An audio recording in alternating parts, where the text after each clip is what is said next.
Rear Admiral Mary Riggs graduated magna cum laude from the Catholic University of America, Washington, D.C., with a Bachelor of Science in Nursing. She has practiced in a variety of critical care settings, including coronary care, intensive care, shock trauma, and post-surgical open heart.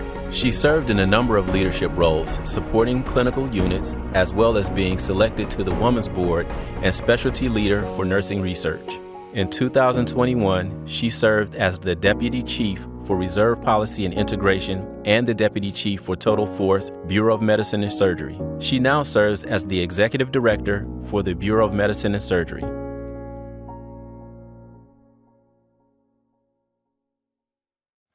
Hello, I'm Admiral Bruce Gillingham, and welcome to our third Navy Medicine Surgeon General Diversity, Inclusion, Value, and Equity Interactive Discussion.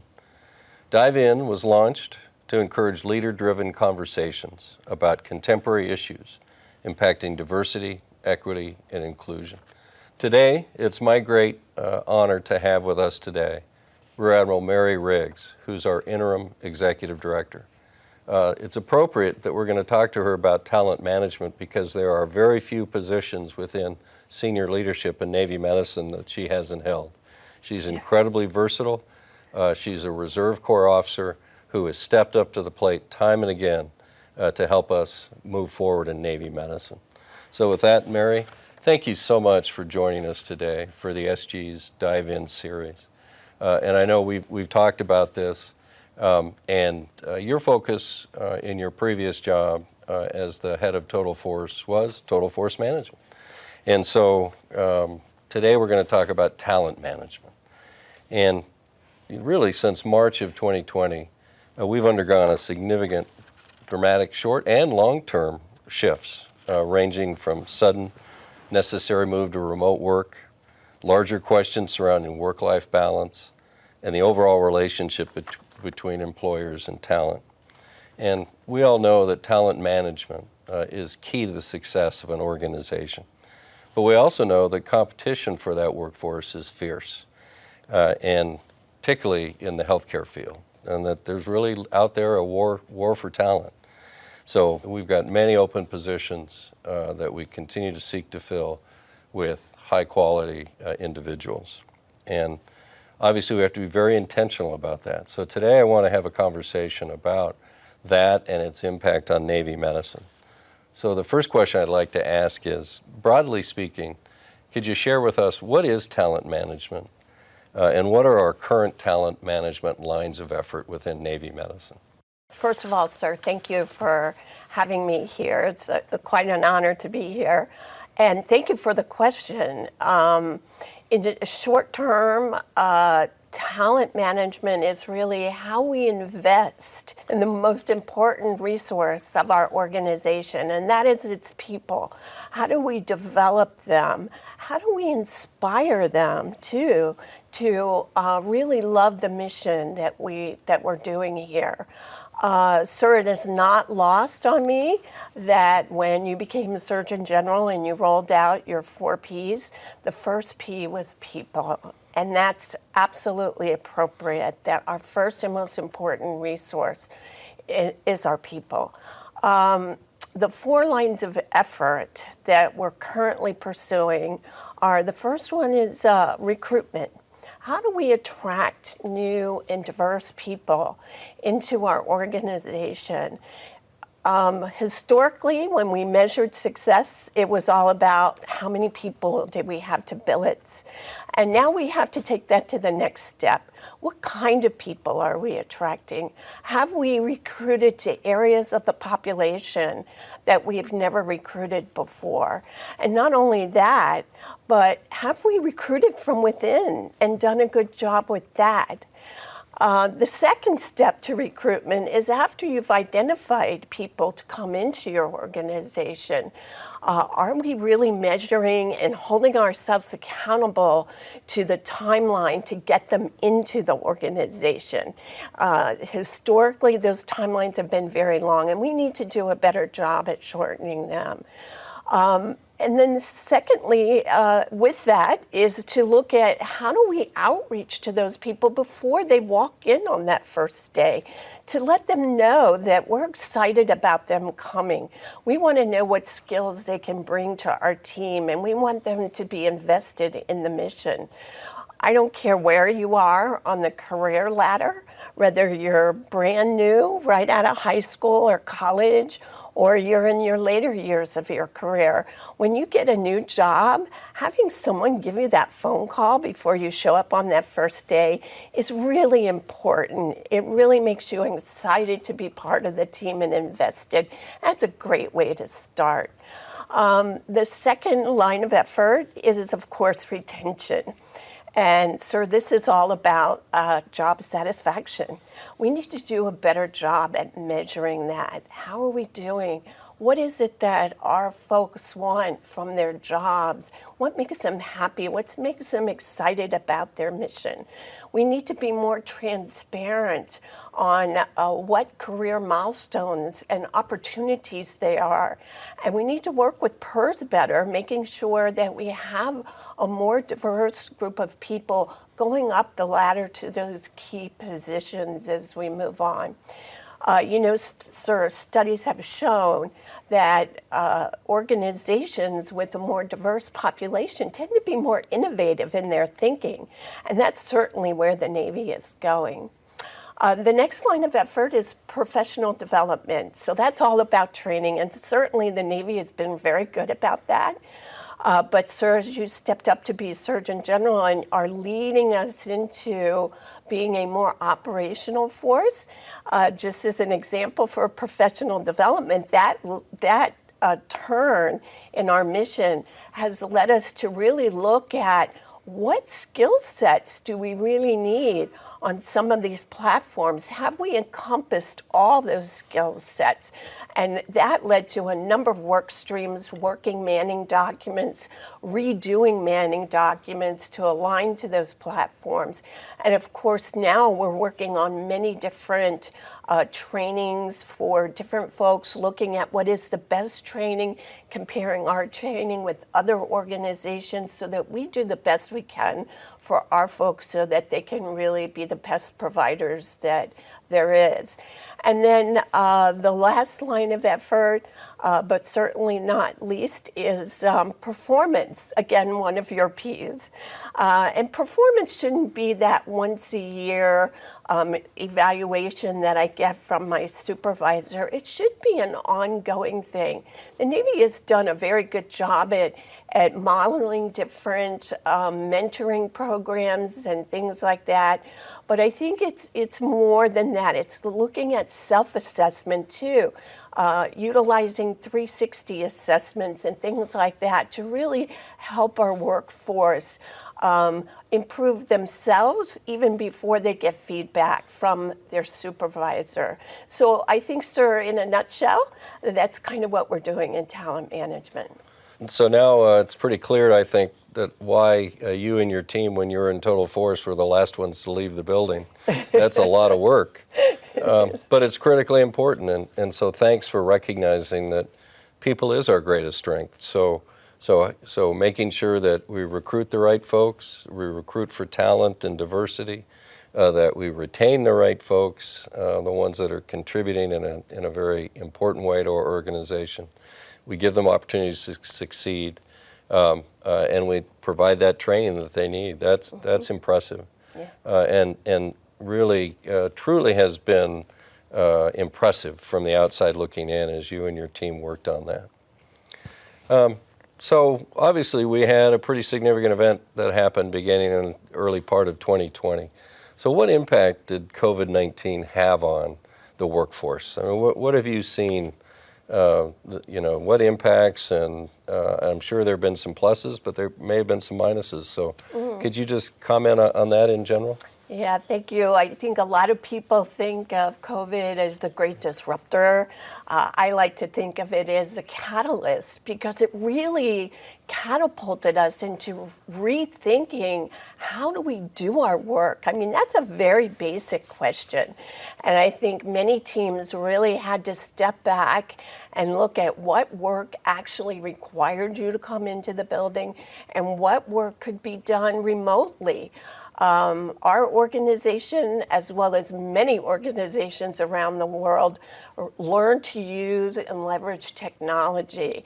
I think we had a great learning curve over that and learned many different ways to interact with each other. But more than that, I think we learned a good lesson in how to better communicate with each other. When you don't have that convenience of just looking across the hall or looking across the room at somebody, you have to learn how to really think through and express yourself better. So I think that we learned a lot of different models of communication. The other thing too is even with teams learned to work more highly functioning. For example, a lot of times prior to COVID, you know, as a team leader, I would look, you know, as to the members that were physically present to me, and we would go into problem-solving mode. Now with COVID, although I would have them on the little pictures on the screen, I would start to think, well, is there someone else across the nation or across the state that I could bring into our team that maybe brings another set of skills or talent that could help us better solve this problem?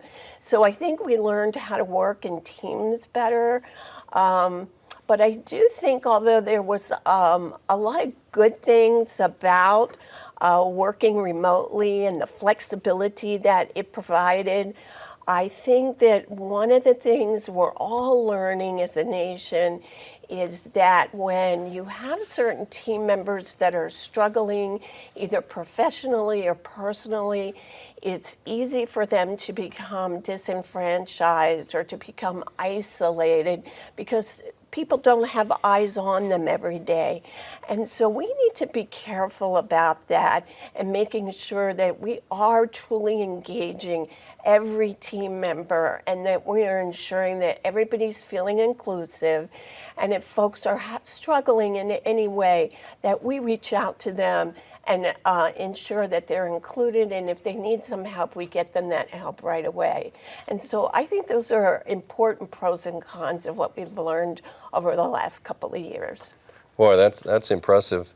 So I'd really like to emphasize that last point. So instead of the casual "how you doing" in the hallway, our leaders have to actively reach out to those folks who may be working remotely and check on them. Yeah. We don't have the luxury of just seeing them day to day in the workplace necessarily. So, so I think that's an important aspect.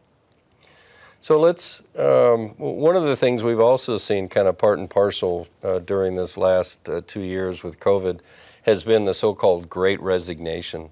And so we saw a lot of folks who, perhaps because of the perspective they gained from being at home for a while, kind of rethought their goals and rethought their perspectives about work. So how has that impacted us in Navy-Madison? Well, competition in healthcare is not a new thing, but clearly we are in the middle of a nursing shortage nationwide. And in addition to that, there is a shortage of healthcare technicians that we're also seeing, and medical schools are not graduating the number of students that they had predicted they would graduate.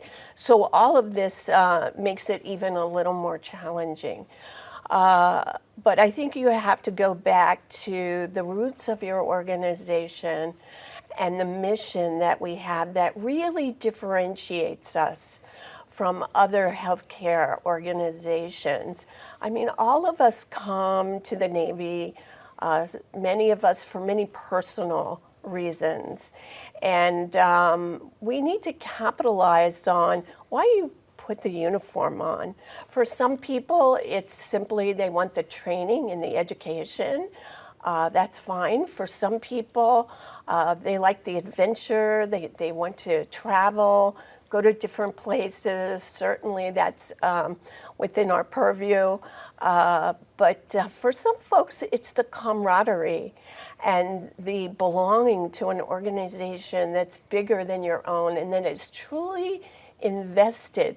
You know, we are very blessed to work for an organization that truly believes that you're as strong as the weakest member on your team and that we have to build each and every one of our team members.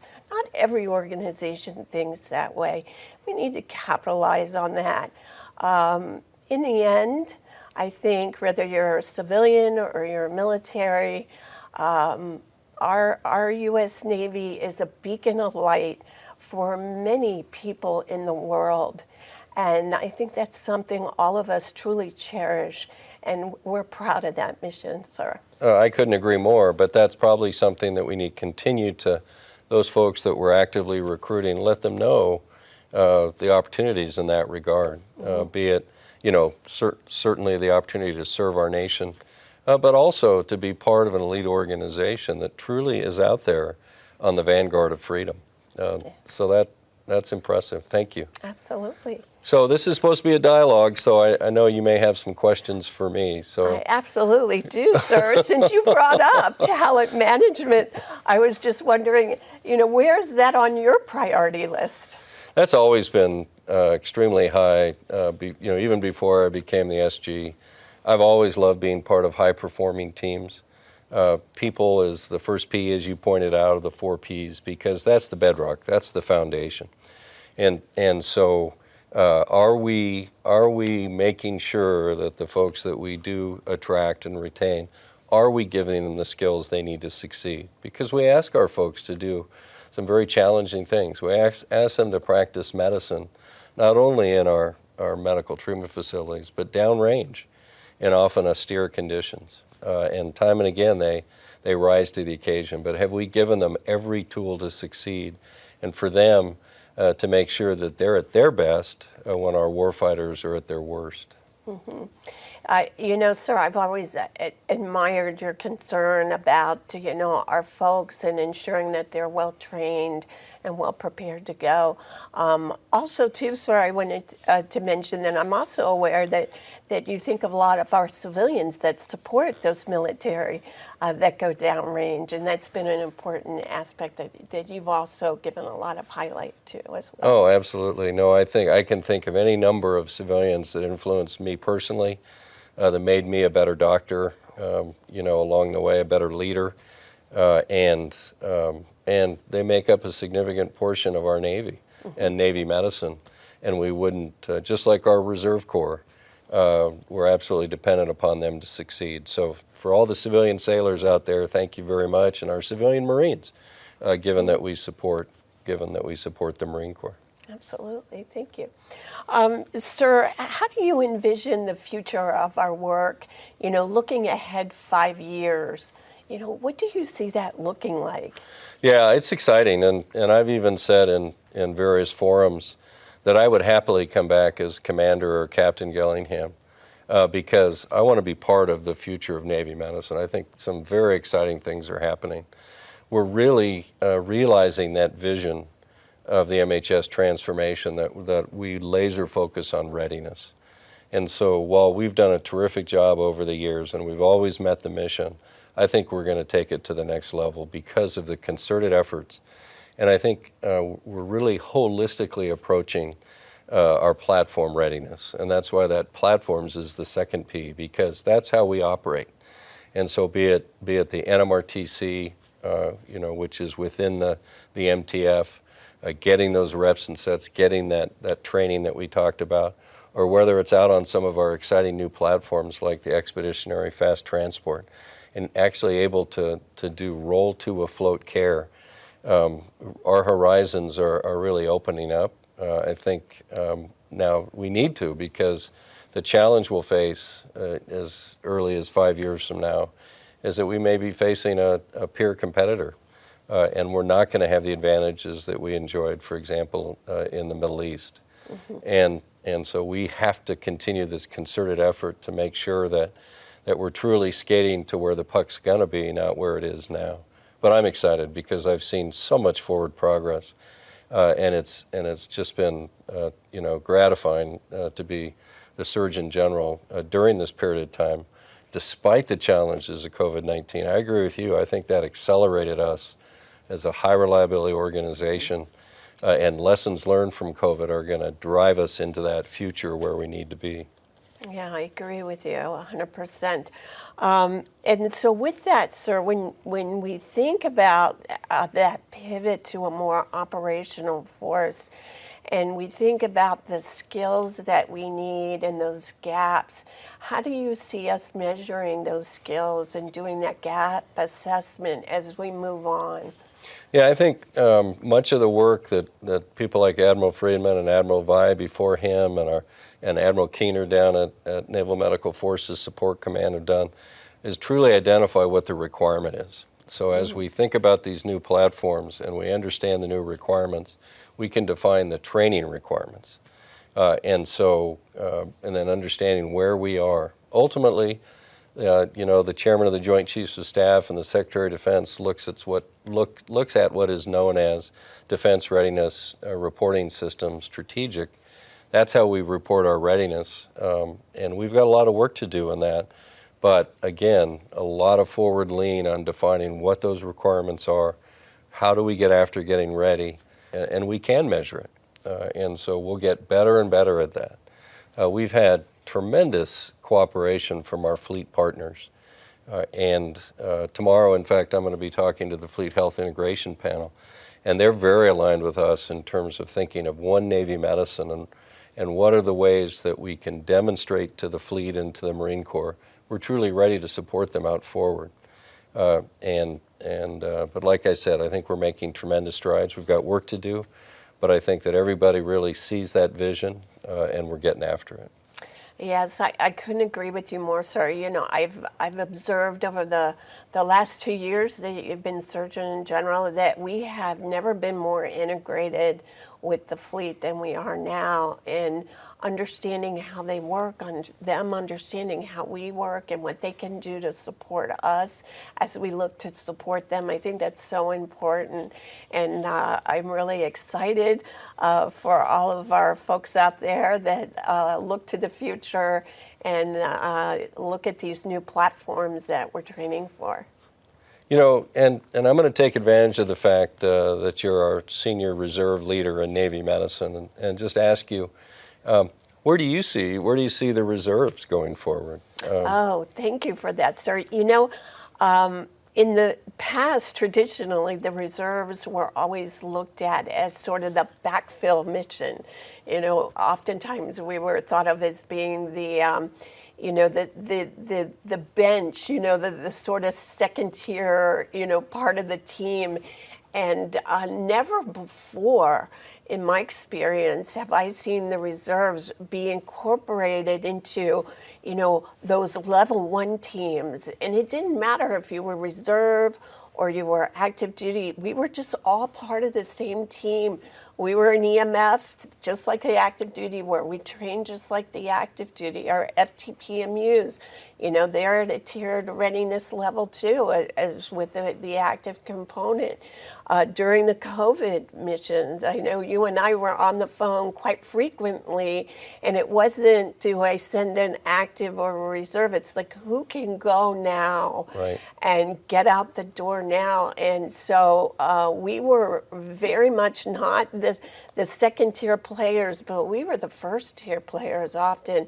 And I credit to the fact that we have always trained with the active duty, and we've always credentialed and privileged and certified ourselves with the active duty. So we were ready when that call went up, and we understood how Navy medicine worked, and we understood all of the operations and things like that. So I'm very excited for our reserve force, because I feel like, now more than ever, we are not that backfill population, but we're part of the solution.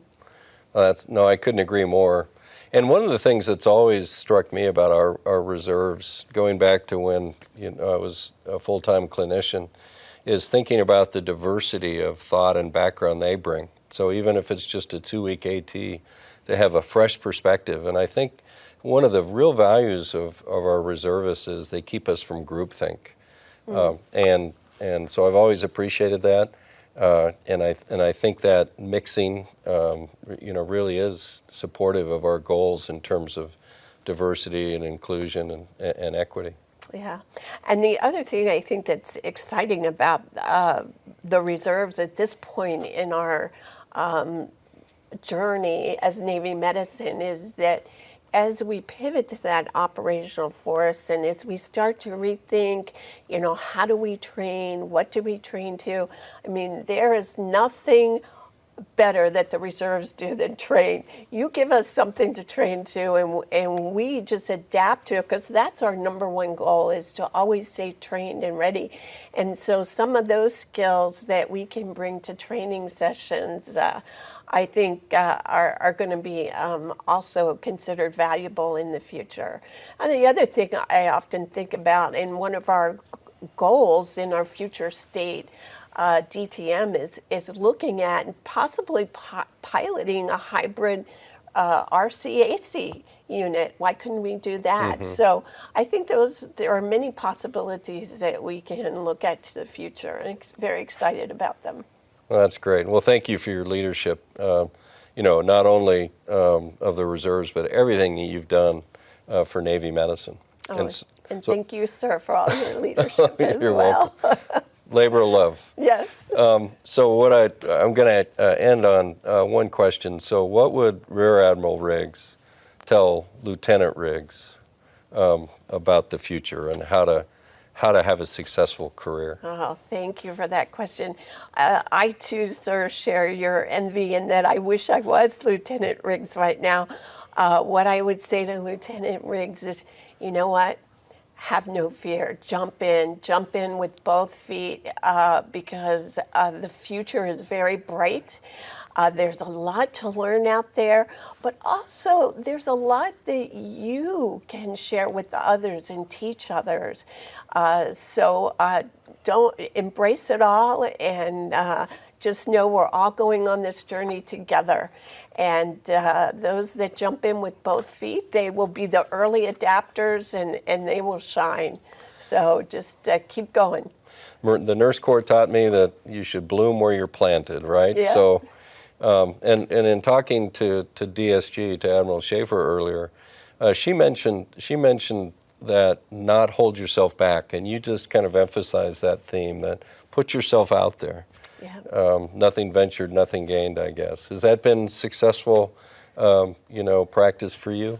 I think so. I think there were a lot of times that, someone would tap me on the shoulder and say, hey, go apply for that job. And I would think, no, I could never do that job. And then I would apply and think, oh, I'll never get it. Next thing you know, my name's up.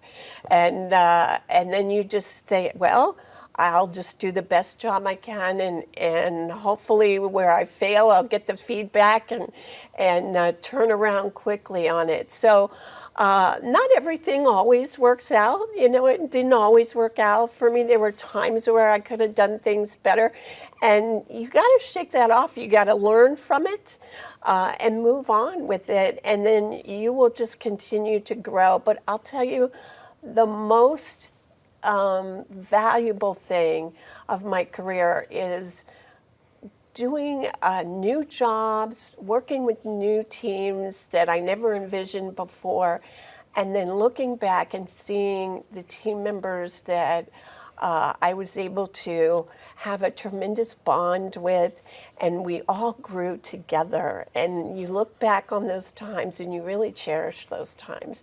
So yes, by jumping in with both feet, in the end, I think you'll find that it ends up challenging you and making you grow in ways that you never could anticipate, and it's all good. So I think that's a great way to end a discussion on talent management. Sounds good to me. So Admiral Riggs, Mary, thank you so much for your time today and your valuable insights. And thank you again for all that you've done for Navy medicine in all of the hats that you've worn along the way. Thank you. Thank you, sir.